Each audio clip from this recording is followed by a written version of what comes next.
इस्लाम का जो संघर्ष था, उस संघर्ष में हमारी बड़ी संस्थाएं नष्ट हुई, विश्वविद्यालय नष्ट हुए, हमारे मठ मंदिर, समाज की एक बड़ी संस्कार की व्यवस्था नष्ट हो गई। उस कालखंड में 7 करोड़ आबादी में से 2 करोड़ लोगों की हत्याएं हुई, मृत्यु नहीं। लेकिन ये जो यूरोपीय आक्रमण था, ये जो भारत में आया, वास्तव में इस यूरोपीय आक्रमण को समझने की आवश्यकता है। हम इसको एक बड़े 4-5 वाक्यों में सरलता से कह देते हैं। केवल ईस्ट इंडिया कंपनी आई, भारत में व्यापार करने के लिए आई। व्यापार करते करते उनको ध्यान में आया कि हम आपस में लड़ते हैं। उस लड़ाई का लाभ उठाया, उन्होंने शासन स्थापित कर लिया और धीरे धीरे करके हमको गुलाम बना लिया। ये वास्तविकता नहीं है कि 47 में हमको स्वाधीनता मिली है, स्वतंत्रता नहीं। भारत क्या था और अंग्रेजों ने क्या किया, ये समझे बिना हमको अपने इस स्वाधीनता के आंदोलन की व्यापकता का अंदाजा नहीं हो सकता। जब 100 वर्ष होंगे तो भारत कहां खड़ा होगा। स्वाधीनता के संघर्ष की बात करते हैं तो 1000 वर्ष का संघर्ष है, तो पूरे 1000 वर्ष को लेना क्या। तो फिर ध्यान में ऐसा आया कि वो जो प्रारंभ का इस्लाम के खिलाफ का संघर्ष था, उसको धीरे धीरे करके 18वीं शताब्दी तक आते आते हम लगभग भारत में विजय प्राप्त कर चुके थे। ये जो 1947 है, ये जो सूचक है, ये 1498 से जो यूरोपियन इन्वेजन भारत में प्रारंभ हुआ, तो ये 1498 से यूरोपियन इन्वेजन जो प्रारंभ हुआ, उससे 1947 की स्वाधीनता, ये उससे जुड़ता है। तो इसको इतने में ही सीमित किया जाए, नहीं तो उसका एक बड़ा विस्तार है। वो बाकी विषय कम महत्व के ऐसा नहीं, उनको भी समाज के सामने लेकर आना है, लेकिन इसको इतने पे सीमित करेंगे। दूसरी बात ये तय की कि इस सारे 3 वर्ष के 4 वर्ष के काम में जो काम प्रारंभ करेंगे, किसी आरोप प्रत्यारोप में नहीं पड़ेंगे। It is not time to score. ये स्कोरिंग का समय नहीं है, पॉलिटिकल स्कोरिंग नहीं करनी। इनको क्यों ज्यादा श्रेय मिला, इनको क्यों नहीं मिला, ये क्यों नहीं हुआ। कभी कभी इस सारे में डिबेट चली जाती है। तो हम तो सकारात्मक रचनात्मक लोग हैं, we are positive and constructive people. तो अप्रोच भी हमारी पॉजिटिव एंड कंस्ट्रक्टिव रहनी चाहिए। तो हमको इस सारे में आरोप प्रत्यारोप में नहीं पड़ना है। लेफ्ट ने क्या किया, उसने क्या किया, इसने क्या किया, किसने अपने को आगे बढ़ा दिया, किसको छुपा दिया, ये सब बातों की आवश्यकता नहीं है ना। It is time to introspect and to make the self corrections, and those self corrections on the basis of facts। सत्य को सामने लाइए ना। वो जो सत्य सामने नहीं आया, वो किसी भी कारण से हो सकता है, वो पर्दे के पीछे हो सकता है, या हम अंधकार में हो सकते हैं और सत्य को देख नहीं पा रहे। सत्य कहीं आंखों के सामने नहीं है। तो ये समय जो है, ये सबके सामने सत्य को लाने का है, और इसको ध्यान में रखकर सारे देश के अंदर एक व्यवस्थित काम करने की आवश्यकता है। और प्रज्ञा प्रभा ने उसका इनिशिएटिव लिया। इतिहास संकलन, संस्कार भारती, फिर समाज जीवन में काम करने वाले अनेक समाज के जो अपने अपने स्थानों पर शिक्षा के केंद्र थे, वहां पर जो लोग थे, वो उसके अंदर जुड़ते चले गए। और पिछले 3-4 वर्षों के अंदर सारे देश के अंदर एक सैकड़ों लोगों ने मिलकर, हजारों लोगों ने मिलकर देश के अंदर एक वातावरण बनाया है, जिसको हम पिछले कुछ समय से अनुभव कर रहे हैं।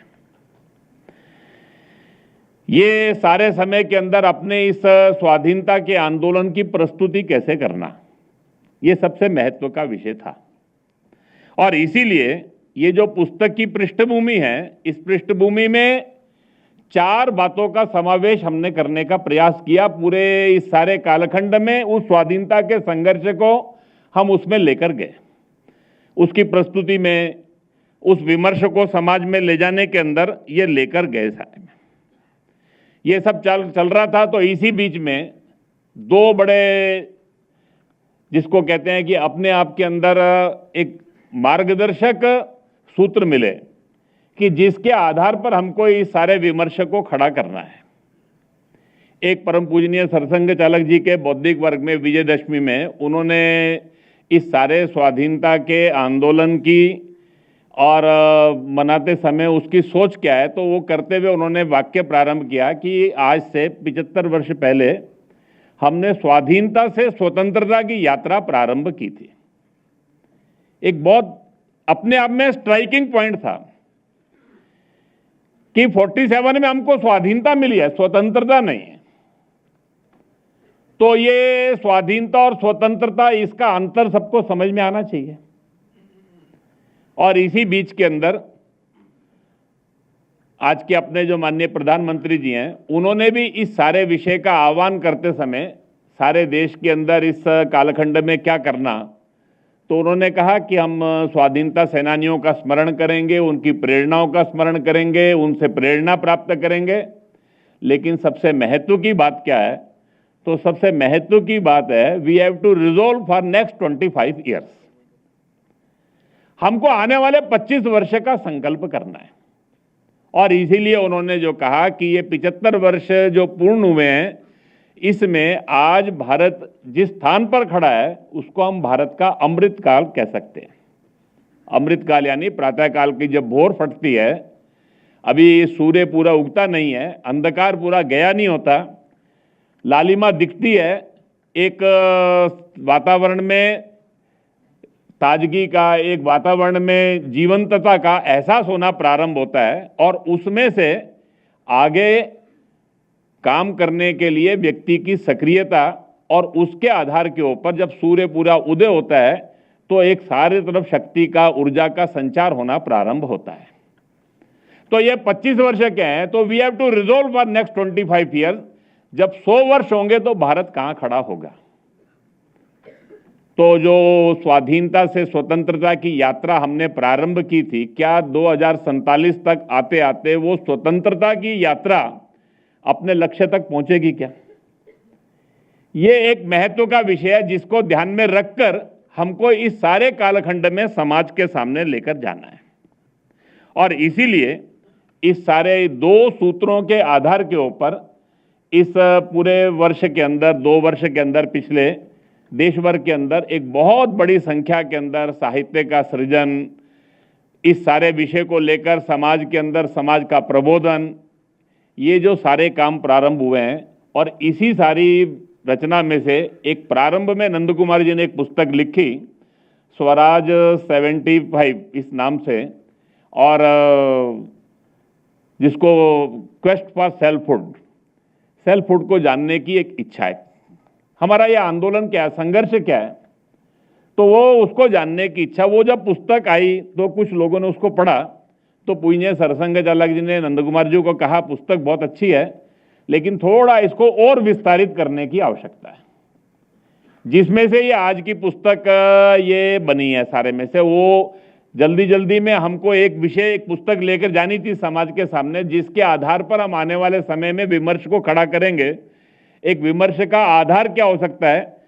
वास्तव में ये जो आज की पुस्तक जिसका विमोचन हमने किया है, ये अपने आप के अंदर ये केवल मात्र एक पुस्तक नहीं है। इस पुस्तक के अंदर हमने एक स्ट्रक्चर दिया है, जिस स्ट्रक्चर के अंदर आने वाले एक 8-10 वर्षों के अंदर हमको देश के इस पूरे स्वाधीनता के संघर्ष को एक बड़े कैनवास के ऊपर समाज के सामने लेकर आना है। उसको लेकर अपने अपने स्थान पर काम बहुत सारे करने की भी आवश्यकता है, जिसको प्रज्ञा प्रवाह, इतिहास संकलन और समाज के ऐसे सब लोगों ने मिलकर करना प्रारंभ भी किया है। वास्तव के अंदर वो सारा संघर्ष क्या था? मुझे लगता है कि स्वाधीनता के इस सारे आंदोलन को लेकर जिसकी चर्चा बहन मीनाक्षी जी ने अपने वक्तव्य में एक सीमित समय था और संकेत रूप में की, सारे में से एक 4-5 बातें ऐसी हैं जिस पर सारे देश के अंदर विमर्श को ले जाने की आवश्यकता है। एक, देश के अंदर एक बड़ा स्मृति लोप हुआ है, एक मेमोरी लॉस हुआ है।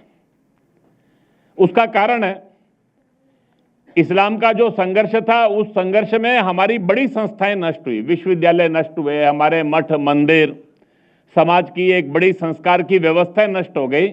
लेकिन हमारी सामाजिक व्यवस्थाएं, हमारी आर्थिक व्यवस्थाएं और हमारी परिवार केंद्रित और अपनी ग्राम केंद्रित व्यवस्थाएं सुरक्षित रही। और उसके कारण से उस सारे संघर्ष को हम लड़ गए। लेकिन ये जो यूरोपीय आक्रमण था, ये जो भारत में आया, वास्तव में इस यूरोपीय आक्रमण को समझने की आवश्यकता है। हम इसको एक बड़े 4-5 वाक्यों में सरलता से कह देते हैं। केवल ईस्ट इंडिया कंपनी आई, भारत में व्यापार करने के लिए आई। व्यापार करते करते उनको ध्यान में आया कि हम आपस में लड़ते हैं। उस लड़ाई का लाभ उठाया, उन्होंने शासन स्थापित कर लिया और धीरे धीरे करके हमको गुलाम बना लिया। ये वास्तविकता नहीं है। ये इतना सरल इक्वेशन नहीं है। ये जो ईस्ट इंडिया कंपनी या उससे पहले डच, फ्रेंच और उसी कालखंड के अंदर पुर्तगीज उस समय दुनिया के सब देशों के अंदर गए, उसी प्रकार ये सब भारत में भी आए। ये जब भारत में पहुंचे तो एक पृष्ठभूमि के साथ पहुंचे थे। ये जो इवेंजेलिकल क्रिश्चियनिटी, उसकी प्रेरणा से जो और वहां पर शक्तियां खड़ी हुई थी, उन्होंने यूरोप को कॉलोनाइज किया। उसके बाद वो अमेरिका, ऑस्ट्रेलिया, अफ्रीका, इन सब देशों के अंदर वो विजय प्राप्त करते हुए वो एशिया के अंदर पहुंचे। उनके पास उन सारे क्षेत्रों के अनुभव थे और उनकी वो जो क्रूरता की कहानियां हैं, वो सब उनके साथ थी। उन देशों के अंदर कितने नरसंहार किए, कितनी उन्होंने लूट की, संसाधनों की लूट की, कैसे वहां के समाजों के साथ उन्होंने विभिन्न अत्याचार किए, ये सारी बातें करते हुए वो भारत में पहुंचे। ये कंपनियां नहीं आई, वो हर देश की पार्लियामेंट, हर देश के राजा के चार्टर के साथ भारत में आए और प्रत्येक की प्रेरणा, जैसे उन्होंने दुनिया को एक व्हाइट मैन बर्डन और एक दुनिया के अंदर एक अपनी व्हाइट मैन की जो सुपीरियरिटी है, उसका कॉम्प्लेक्स कि हम दुनिया में श्रेष्ठ हैं और दुनिया की सब जाहिल सभ्यताओं को और अच्छा बनाने का काम भगवान ने हमको दिया है, इस दो बातों को लेकर आए। उसी में से वो भारत में आए थे। दुनिया के उन सब देशों में सफल हुए, वो भारत में सफल नहीं हो सके। वो यहां पर वो सब नहीं कर सके, किया उन्होंने वो सब। इसीलिए इस सारे स्वाधीनता के, जब ये सारे 75 वर्ष के अवसर के ऊपर हम देश के अंदर गए, तो विमर्श में 4 बातें हमने लाने की कोशिश की। एक, जब अंग्रेज आया तो भारत कैसा था, ये समझे बिना हम कभी ये समझ नहीं सकते कि अंग्रेजों ने क्या किया। जिसकी बहन मीनाक्षी जी ने चर्चा करते हुए यहाँ की न्याय व्यवस्था, यहाँ की पंचायत व्यवस्था, यहाँ की समाज व्यवस्था, इसको जानने का एक हमको प्रयास करना सारे उसमें से। उस समय का भारत कैसा था और फिर ये आक्रमण का प्रकार कैसा था, ये आक्रमण की भीषणता क्या थी, क्रूरता क्या थी, उस आक्रमण का एक सर्वंकष रूप क्या था, ये समझने की आवश्यकता है। उन्होंने केवल शासन नहीं स्थापित किया, करोड़ों करोड़ों हत्याएं की उन्होंने। 1757 के अंदर प्लासी का युद्ध और 62 में बक्सर के बाद जैसे ही बंगाल में उनका शासन आया, केवल 1765 से 1800 के बीच में बंगाल में जो अकाल पड़े, उस कालखंड में 7 करोड़ आबादी में से 2 करोड़ लोगों की हत्याएं हुई, मृत्यु नहीं। वो कृत्रिम अकाल थे, वो समझने की आवश्यकता। वो कैसे हुए सारे के सारे अकाल। भारत की कृषि व्यवस्था के साथ उन्होंने क्या किया, भारत के गांवों के साथ क्या किया। हमारे देश के प्रोडक्शन हब थे सारे गांव। हम उस कालखंड के अंदर भी we were the global traders.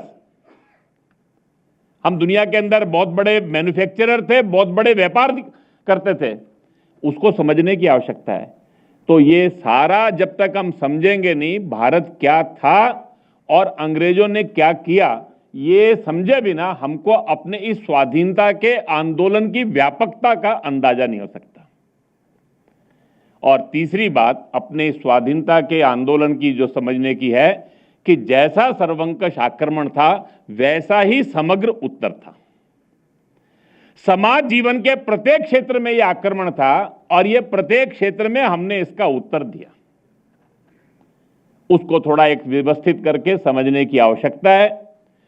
उन्होंने एक एक करके अपने समाज जीवन के अंदर आज बहुत बड़ी मात्रा में जनजाति क्षेत्र के अंदर, बहुत बड़ी मात्रा में इस देश के अंदर समाज के अलग अलग वर्गों में जो विषय चलते हैं उसकी पृष्ठभूमि क्या है। वो जो उन्होंने इस देश के अंदर 1835 के अंदर अंग्रेजी की शिक्षा और धीरे धीरे करके अंग्रेजी कानूनों के आधार के ऊपर भारत की समाज व्यवस्था को तोड़ने का काम और धीरे धीरे करके शिक्षा और जनगणना दोनों को माध्यम बनाकर भारत के अंदर तरह तरह की आइडेंटिटीज खड़ी करने का काम प्रारंभ किया, जिसको उन्होंने denationalisation, dehinduisation, desocialisation, इस देश के राष्ट्रभाव को समाप्त करना, इस देश के एकात्मता को टुकड़ों में बांटना, नष्ट भ्रष्ट करना और समाज के अंदर धर्म के आधार के ऊपर समाज जीवन का जो एक सूत्र था उसको पूरी तरह से खंडित करना। ये जो तीन बातों को लेकर उनका जो इस देश के अंदर और उस कालखंड के अंदर उनका शासन प्रारंभ हुआ, उसका अपने समाज ने कैसा उत्तर दिया, इस उत्तर को समझने की आवश्यकता है। और इसीलिए इस सारे स्वाधीनता के आंदोलन को समझने के लिए और हमको क्या करना है ये समझना है, तो अपने स्वाधीनता के आंदोलन के दो भाग बनते हैं। 1757 से 1858 तक, जब तक और यहाँ पर विधिवत महारानी का शासन नहीं हो गया, ब्रिटिश इंडिया का शासन, ब्रिटिश इंडिया नहीं हो गया, तब तक का उनका एक 100 वर्ष का कालखंड अपने शासन को स्थापित करने का था। हमारा हर पल पे हर स्थान पर वो संघर्ष चल रहा था।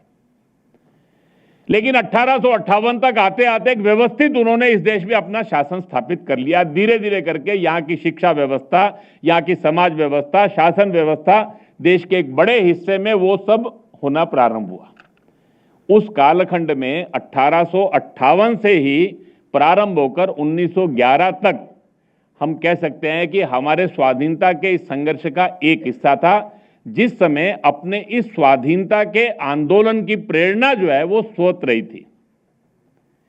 ये जो वास्तव में हमारे स्वाधीनता की जो प्रेरणा थी वो स्रोत रही थी स्वधर्म, स्वदेशी और स्वराज। उस कालखंड में वासुदेव बलवंत फड़के या उनसे प्रेरणा प्राप्त करके उस कालखंड में महाराष्ट्र में जो सारा क्रांतिकारी आंदोलन प्रारंभ हुआ, पंजाब में सदगुरु राम सिंह कूका, उनसे प्रेरणा प्राप्त करके स्वाधीनता का संघर्ष प्रारंभ हुआ। वो स्वामी दयानंद सरस्वती जी से प्रेरणा प्राप्त करके एक आर्य समाज और उसके द्वारा एक बहुत बड़ा स्वाधीनता के संघर्ष की जिसकी बड़ी भूमिका योगदान रहा। वो रामकृष्ण परमहंस, स्वामी रामकृष्ण परमहंस से प्रेरणा प्राप्त करके स्वामी विवेकानंद, भगिनी निवेदिता और उसके बाद और उसी कालखंड के अंदर बंगाल में राजनारायण बसु, जिन्होंने हिंदू मेलों से प्रारंभ किया और धीरे धीरे करके सतीश चंद्र मुखर्जी, राधा कुमन मुखर्जी, महर्षि अरविंद और उन सब से प्रेरणा प्राप्त करके वो जो कालखंड था वो संघर्ष का एक हिस्सा था। उस सारे स्वाधीनता के कालखंड में संघर्ष में हम अपने गुरुकुल स्थापित कर रहे थे, हम भारतीय शिक्षा संस्थाएं स्थापित कर रहे थे, अपनी मातृभाषा में शिक्षा की बात कर रहे थे। उस कालखंड में अपनी रूढ़ी कुरीतियों को दूर करने का हम प्रयास कर रहे थे। उस कालखंड में अपने उद्योग, अपने कुटीर उद्योग, अपने काम धंधे, इन सब की बातें चल रही थी, स्वदेशी की बातें चल रही थी। वो हमारा आंदोलन का जो हिस्सा था वो स्वतंत्रता का था। लेकिन 1911 तक आते आते वो जो अंग्रेजी शिक्षा व्यवस्था में से पढ़कर निकले हुए लोग जैसे जैसे करके सामाजिक, शैक्षिक, मीडिया, समाज की सब संस्थाओं में प्रभावी होते चले गए, देखते देखते अपना ये संघर्ष स्वत्रयी से बदलकर केवल स्वराज तक सीमित हो गया। वो जिस कालखंड के अंदर जगदीश चंद्र बसु ये कह रहे थे कि मेरी ये सारी आय इसके दो हिस्से कर लो, एक हिस्सा भारतीय भाषाओं में विज्ञान की शिक्षा और दूसरा हिस्सा भारत में मौलिक अनुसंधान। उनको जर्मनी की प्रयोगशालाओं से निमंत्रण मिल रहा था। उन्होंने कहा कि सीमित संसाधनों से मैं कलकत्ता में प्रयोगशाला बनाऊंगा, विदेश के लोग पढ़ने के लिए मेरे पास आएंगे। ये हमारे स्वाधीनता आंदोलन की पराकाष्ठा थी उस कालखंड के अंदर। वो बंगीय विद्या ज्ञान परिषद के अध्यक्ष होते हुए सत्येंद्र बोस बार बार भाषण दे रहे थे। वो फ्रेंच जानते थे, जर्मन जानते थे, इंग्लिश जानते थे, बंगला जानते थे, हिंदी जानते थे। दुनिया के हर शोध पत्र का वो बंगला में, हिंदी में अनुवाद कर रहे थे। वैज्ञानिक बिना सपने देखे नहीं बनता, सपने मातृभाषा में ही आते हैं, कभी विदेशी भाषा में नहीं आते। विज्ञान का मौलिक अनुसंधान ये कभी विदेशी भाषा में होगा ही नहीं, वो मातृभाषा में ही होने वाला है। ये हमारे स्वाधीनता के आंदोलन की प्रेरणा थी। उस समय बड़े बड़े लोग अंग्रेजी शिक्षा संस्थानों से और निकलकर राष्ट्रीय विद्यालयों में प्रवेश ले रहे थे। वो हमारे आंदोलन की एक पराकाष्ठा थी। वो स्वत्रयी की प्रेरणा से चलने वाला स्वाधीनता आंदोलन 1947 तक आकर जैसे तैसे आजादी, और जो 1905 में बंगाल के विभाजन को स्वीकार नहीं कर रहा था, उसने 1947 में देश के विभाजन को स्वीकार कर लिया। यह हमारे इस स्वाधीनता के संघर्ष का एक दूसरा हिस्सा भी है। ये जो स्वाधीनता के आंदोलन की जो वास्तविक प्रेरणा थी, वो जो स्व था, वो स्व क्या था? वो केवल स्वराज नहीं था, वो केवल इंडिपेंडेंस नहीं थी,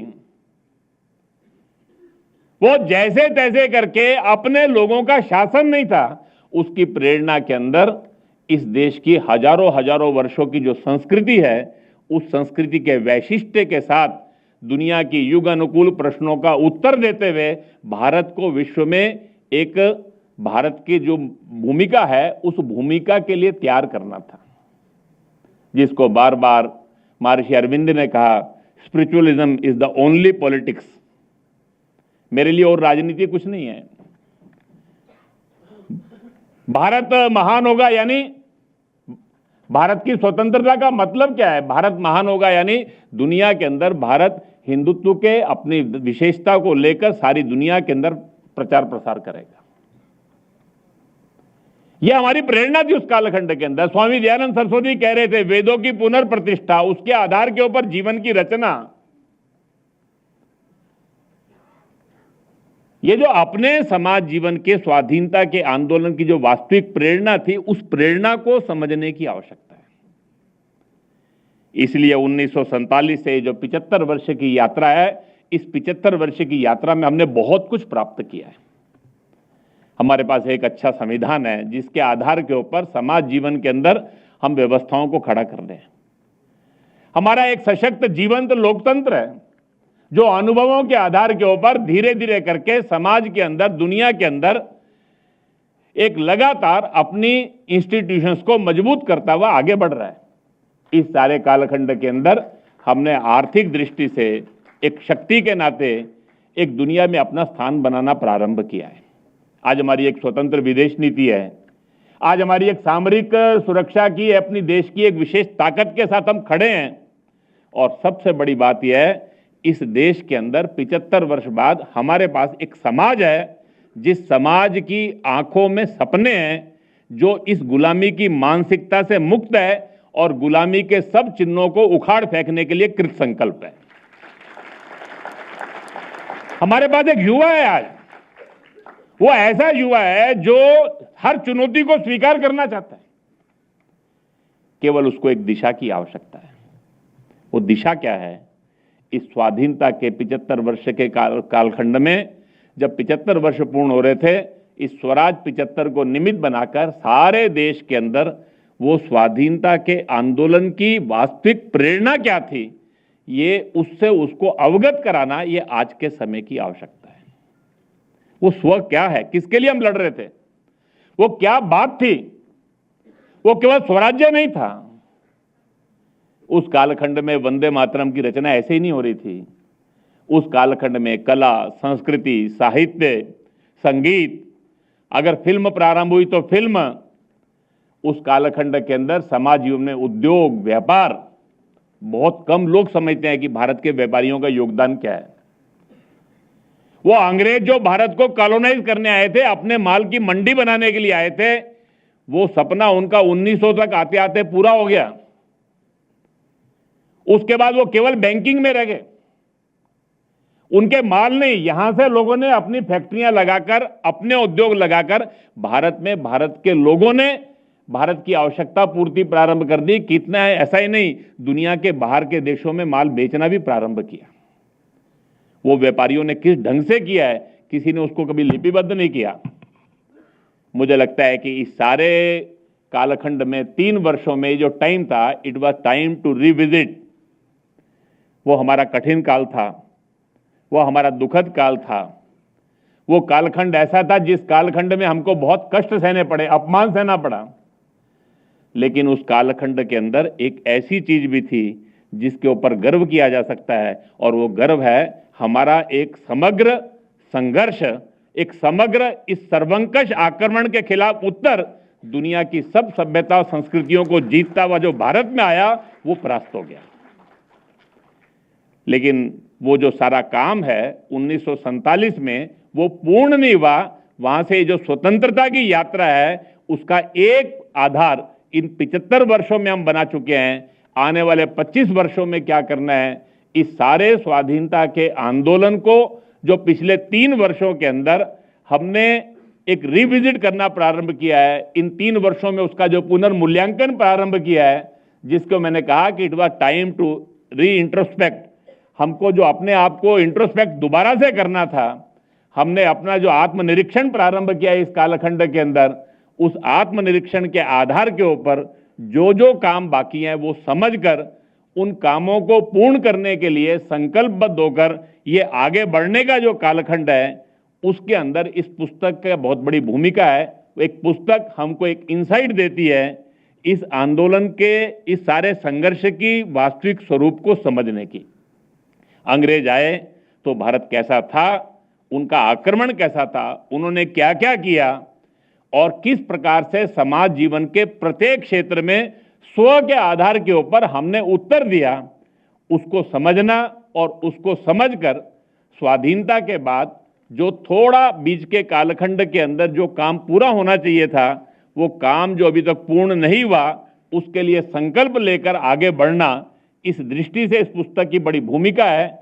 लेकिन ये पुस्तक जो है ये अपने आप के अंदर एक संकेत है। इस संकेत को समझकर आने वाले समय में 25 वर्ष में मुझे क्या करना और अपने साथ समाज को किस प्रकार से तैयार करना, इसका एक विचार लेकर हम सब लोग इस पुस्तक को पढ़ें और इस पुस्तक को अंदर जो मैसेज है उसको समाज तक ले जाकर जाएं, इसका अनुरोध करते हुए और इस पुस्तक के लेखन के लिए नंद कुमार जी का अभिनंदन करते हुए मैं अपने इस वक्तव्य को पूर्ण करता हूं। आप सबका हार्दिक धन्यवाद।